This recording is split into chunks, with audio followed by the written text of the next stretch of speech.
मैं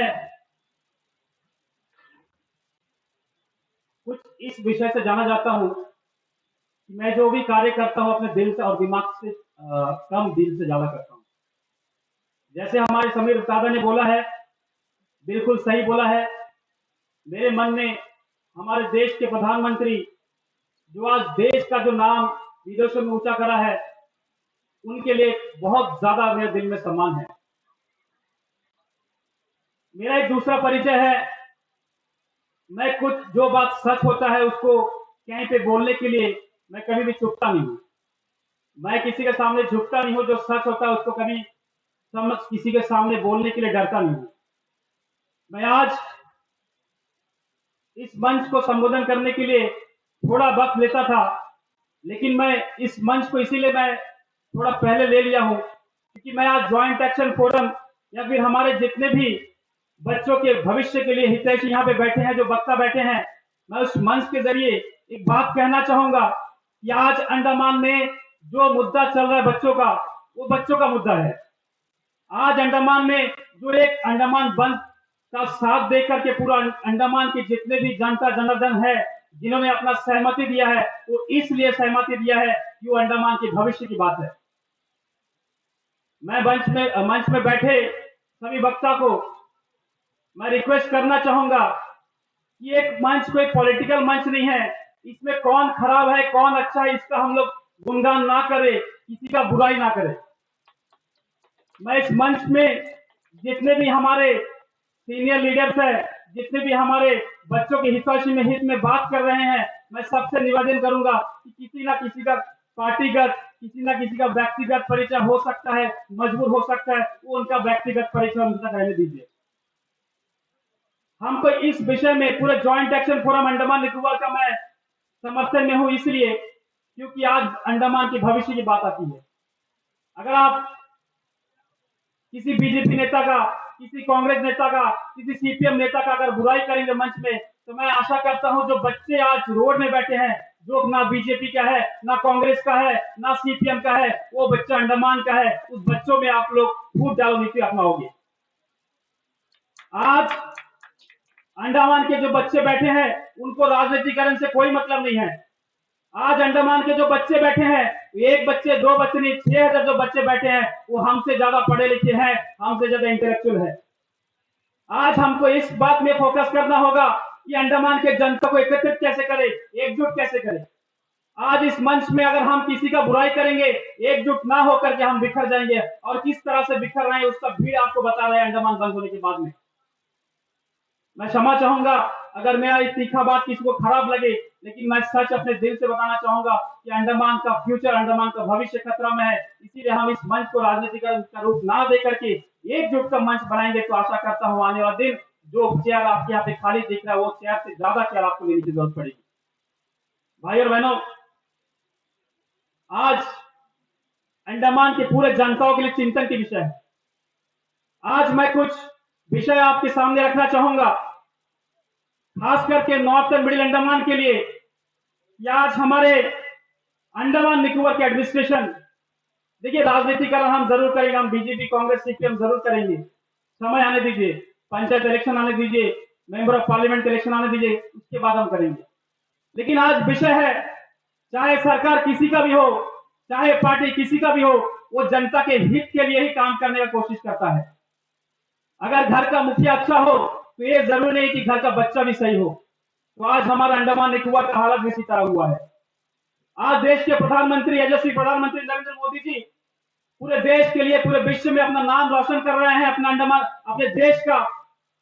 लेकिन उनको हमारे अंडमान निकोबार के एडमिनिस्ट्रेशन द्वारा ऐसा गुमराह किया जा रहा है, उस विषय में हमको बात करना होगा। आपको 2022 का डी ब्रेड कॉलेज के जो बच्चों लोग रोड में उतरा था, यहाँ पे बहुत सारे पुलिसकर्मी ऐसे हैं जिनको ऑर्डर था कि बच्चों के ऊपर में पानी का बौछार करो, लाठी चार्ज करो। उन्होंने कभी अपने दिल से नहीं अपना ऑर्डर को इसीलिए फॉलो किया क्योंकि वो एडमिनिस्ट्रेशन का आदेश था। आज जो पॉलिटेक्निक कॉलेज है, जो डी ब्रेड कॉलेज है, आप उसका हालत से अच्छे से वाकिफ है कि कैसा वो समाप्त हो गया है। भाई और बहनों, आज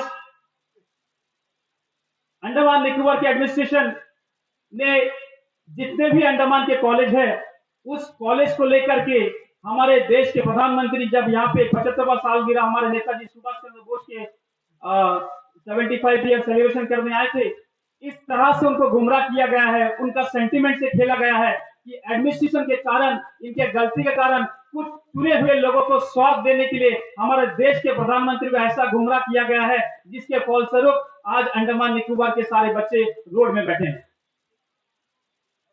मैं एक छोटा सा बात आपको कहना चाहूंगा, अगर आपको अंडमान के भविष्य के लिए इतना अच्छा सोच है तो आप deem to university Netaji Subhash Chandra Bose के नाम से उसी वक्त आपने डिक्लेयर करवाया था नरेंद्र मोदी जी से, जिस दिन वो 75वां सालगिरह मनाने आए थे, कि आप इस इंस्टीट्यूट का नाम अंडमान निकोबार इंस्टीट्यूट भी तो रख सकते थे। इस विषय में सोचिए कि अंडमान निकोबार के एडमिनिस्ट्रेशन कुछ रिटायर्ड प्रिंसिपल और उनके कुछ संघों के साथ जो एक कॉलेज को ऑटोनोमस बॉडी को मैं एक सिंपल तरीके से आपको समझाना चाहूंगा। आपके गांव में एक पैक्स सोसाइटी होगा, है ना, यहाँ पे सर्विस कोऑपरेटिव सोसाइटी। आपके गांव में पंचायत में 10 से 12 कोऑपरेटिव सोसाइटी होगा, है कि नहीं है पंचायत में? आप वो कोऑपरेटिव सोसाइटी में कभी काम लेने जाइए, मान लीजिए आपके सोसाइटी में 10 लोग मिल करके ये सोसाइटी बनाया, उसमें बाहर वाला कोई बंदा जाकर के बोला कि प्रेसिडेंट साहब मुझे ना एक 10 लाख का एक 5 लाख का छोटा काम हम दीजिए, हमको दीजिए। उसका सबसे पहला जवाब आएगा, आप हमारे सोसाइटी के मेंबर नहीं है, ये मैनेजमेंट कमेटी का डिसीजन है, हम डिसाइड करेंगे किसको काम देंगे, हम खुद करेंगे कि किसी को रोजगार देंगे। क्यों? क्योंकि एक ऑटोनोमस बॉडी है। आज मैं खुद एक बीटेक सिविल इंजीनियरिंग करके आया हूँ, डीब्रेड कॉलेज से मैं पढ़ा हूँ। हमारे पास पांडिचेरी यूनिवर्सिटी का सर्टिफिकेट है, जो सर्टिफिकेट ऑल ओवर इंडिया के यूनिवर्सिटी में 7th रैंक में आता है, जिसका वैल्यू है। आज अंडमान निकोबार का एडमिनिस्ट्रेशन इतना निकम्मा है, NH4 को सरकार ने अच्छा के लिए दिया था। हम कितने भी राजनीतिक गाली गलौज करे, इसमें अगर मैं भी बोलना चाहूंगा तो मैं भी बहुत इनको बोल सकता हूं। आज NH4 तो सरकार ने अच्छा के लिए दिया था, लेकिन हमारे अंडमान निकोबार एडमिनिस्ट्रेशन ने एक ऐसा NH4 हमारे नॉर्थर्न मिडिल को दिया है कि हम लोग भुगत रहे हैं। साउथ अंडमान में तो बढ़िया से आपका NH4 का काम बना था। क्यों? बात करेंगे हम लोग हेल्थ सेक्टर का। आज अंडमान में मेडिकल कॉलेज भी तो अच्छा के लिए दिया था, लेकिन आज जीबी पंत का हालत जाकर के देख लीजिए क्या है। तो क्या ये देश का सरकार का गलती है? क्या देश का अपोजिशन सरकार का गलती है? अगर ये गलती कहीं है तो हम आम जनताओं की गलती है। क्यों गलती है? क्योंकि जब हमको आवाज उठाना है, उस वक्त हम आवाज उठाने की जगह हम एक दूसरे के ऊपर आवाज उठा रहे हैं, जैसे आज भी उठा रहे हैं। हम आज भी अंडमान की भविष्य के बात को लेकर के बीजेपी, कांग्रेस, सीपीएम लड़ रहे हैं। हम आज भी अपने पद के लिए लड़ रहे हैं। आज हम अपने अपने सीट के लिए लड़ रहे हैं। अंडमान नहीं बचेगा, अंडमान के बच्चों को अच्छा शिक्षा नहीं मिलेगा तो जैसे आज आप देख सकते हैं कॉलेज के बच्चे लोग, अपना एम्प्लॉयमेंट नहीं है, कॉलेज खत्म होने के बाद कोई गांजा केस में पकड़ा जाता है, कोई शराब केस में पकड़ा जाता है, कोई 2 नंबर का लकड़ी काटता है, इसमें बचा जाता है। यही आने वाला दिन में हमारा भविष्य बनने जा रहा है। मेरे बिल्ली ग्राउंड के निवासियों, मैं डिग्रीपुर से 2000 का तेल खर्चा करके इसलिए नहीं आया हूं कि आने वाले दिन में एमपी में खड़ा होने जा रहा हूं। मैं इसलिए आ रहा हूं क्योंकि युवा साथियों को एकजुट होना पड़ेगा। जो हमारे माता पिता है, बुजुर्ग है, उनका जिंदगी आधा कट गया है, लेकिन आने वाला दिन में हमारा ही यहाँ पे दिनचर्या चलेगा, हमारे बच्चों का भविष्य अंधकार में है, इसीलिए हम सबको एकजुट होना पड़ेगा। भाई और बहनों, ये डीम टू यूनिवर्सिटी क्या है? आज पूरे ज्वाइंट एक्शन फोरम को इस चीज में हमको फोकस देना है कि डीम टू यूनिवर्सिटी क्या है, इसको हर गली गली, हर गांव गांव तक पहुंचाना है, ताकि जो लोग आज इसको बीजेपी कांग्रेस का लड़ाई समझ रहे हैं, वो लोग समझ जाए कि ये बीजेपी कांग्रेस का या फिर किसी पार्टी का, किसी राजनीतिक दल का लड़ाई नहीं है, ये अंडमान के बच्चों का हक का लड़ाई है। उसको समझाने हमको फोकस देना होगा। डीम टू यूनिवर्सिटी अगर आपके बीच में आता है, तो मैं बीच में स्ट्राइक में देख रहा था कि डायरेक्टर ऑफ एजुकेशन बता रहा है, लिख के बता रहा है, सफेद कागज में बढ़िया से लिख के साइन करके दे रहा है कि आपका फीस नहीं बढ़ेगा। भाई और बहनों, डीम टू यूनिवर्सिटी के बारे में आप इंटरनेट में सर्च करिए, आप उनका जर्नल पढ़िए, उसमें क्लियर कट दिया गया है definition. Deemed to university fully supported नहीं है गवर्नमेंट से। इनको अंडमान निकोबार में अभी जो डीम टू यूनिवर्सिटी डिक्लेयर हुआ है, यूटी गवर्नमेंट आपको मदद करेगा कुछ फंड देकर के। अगर यूटी गवर्नमेंट यानी कि अंडमान का गवर्नमेंट अगर फंड देने में सफिशिएंट नहीं है, तो डीम्ड टू बी यूनिवर्सिटी जैसा आपका सोसाइटी गांव में चलता है, अपना मैनेजमेंट चलाता है, वैसे ही अपना मैनेजमेंट चला करके फीस को बढ़ा सकता है, लोगों से डोनेशन दे सकता है। आज मायाबंदर कॉलेज इतना बढ़िया लोकेशन में है, कोई गारंटी नहीं है कल डीम्ड टू यूनिवर्सिटी होने के बाद वहां पे अच्छा कोई इनको अपना रेवेन्यू इनकम करने के लिए कोई अच्छा से होटल खोल दे और एक प्रपोजल में डाल दे कि हमारा कॉलेज को चलाना है तो हमको कुछ फंड का जरूरत है, वो फंड के लिए मैंने उसका एक हिस्सा को प्राइवेट पार्टी को दे दिया। ऐसा भी कर सकता है। उस सारा पावर डीम्ड टू यूनिवर्सिटी जो ऑटोनोमस बॉडी के जरिए बनाया जा रहा है अंडमान निकोबार के प्रशासन के जरिए, उस तरह कर सकता है। भाइयों बहनों, आज ये शर्म की बात सिर्फ हमारे अंडमान निकोबार के लोगों के लिए नहीं है, ये दुख की घड़ी हमारे अंडमान के लिए नहीं है। आज हमारे देश के सुपुत्र नेताजी जैसे लोग जो भारत का सबसे पहला आजादी का झंडा हमारे अंडमान निकोबार में फहराया था, आज अगर नेताजी हमारे बीच में होते तो शर्म करते कि जिस देश को आजाद करने के लिए मैंने अपना खून को लहू लुहान कर दिया है, आज उसी देश के बच्चों का, आज उसी अंडमान के बच्चों को जो हक है उस हक के लिए रोड में उतरना पड़ा है। भाई और बहनों,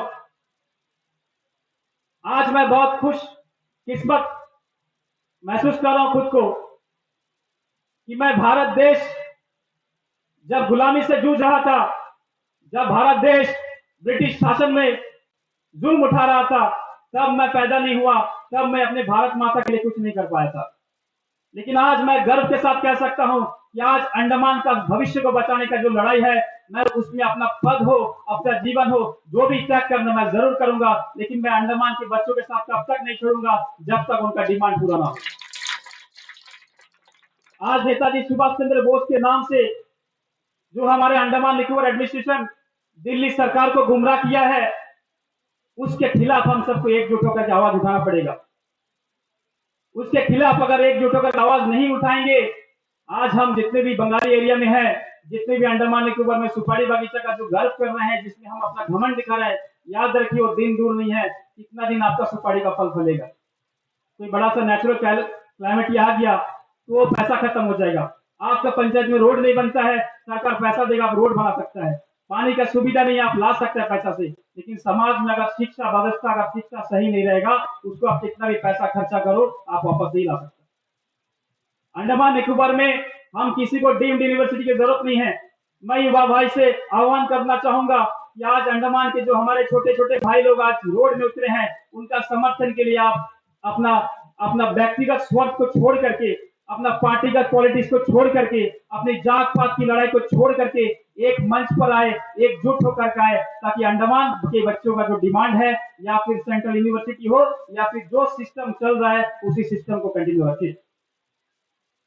भाई और बहनों, अंत में इतना कहना चाहूंगा, नेताजी सुभाष चंद्र बोस को याद करते हुए कि कदम कदम बढ़ाए जा, ये जिंदगी है अंडमान का, अंडमान के हक की लड़ाई में आप लड़ते जा और हमारे बच्चों के साथ हम देते रहेंगे। इसी के आश्वासन के साथ मैं सभी को रामनगर ग्राम पंचायत की तरफ से तहे दिल से धन्यवाद देना चाहूंगा, नमन करना चाहूंगा। भारत माता की जय।